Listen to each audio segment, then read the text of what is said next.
it's Pat Gillis here. I just thought I'd give you a few things that we think about when we bring a new horse into the barn.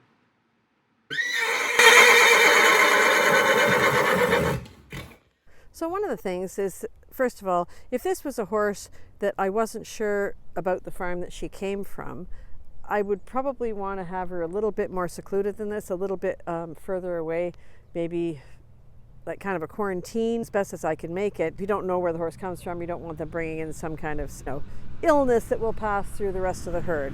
So we're conscious of that kind of thing, right? So we know about her, we know where she comes from. In actual fact, we've got a couple of horses that came from the same place.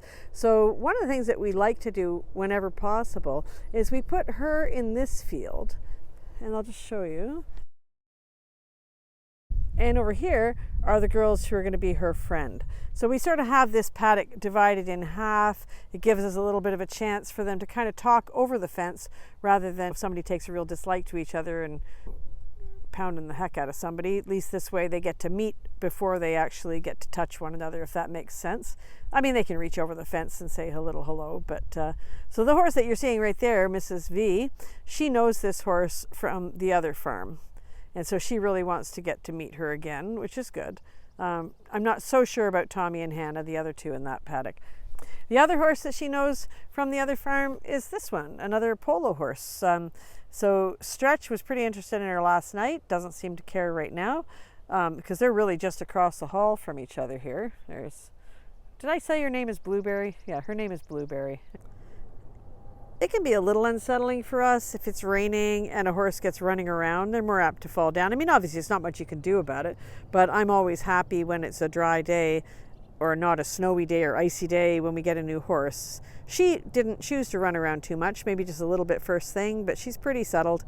She had a little bit of a rough night last night. This horse has spent most of her time turned out 24/7, and so this morning when I was feeding, she was pretty distraught. Like, she really wasn't clear on why she was there. She really wasn't clear on, who her new friends were going to be, or if she ever gets to go back outside again. It must be kind of traumatic for horses.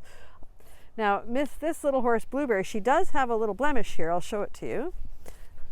So it's quite a large one. It's a hernia, an umbilical hernia she has. So we talked to the vet about it. They said this horse has had it, she's 8 years old, had it for 8 years. It's never caused her any problems. And so it's probably not likely going to start causing her problems now. So, I mean, that's certainly above my pay grade, but I'm going to take their word for it. I think they're probably right. So it's a bit of a physical blemish, but other than that, she's just perfect. She seems lovely.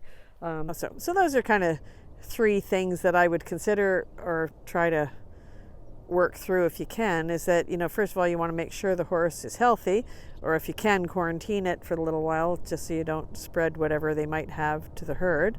The second thing I like to do, if possible, is separate them a little bit so that they can't hurt one another. They can get to know one another, but they can't quite kick one another on this side of things. And then finally, the last thing is I just like to make sure we give them a little bit of grace and realize that this is a pretty traumatic experience for horses when they have to be uprooted from where they used to live and brought to a new location. I'm not worried about her. I think she seems to be doing really, really well. I know that she'll be happy here, and we're really happy to have her. So that's good for us for now. Remember to thank your horse, and we'll talk to you soon.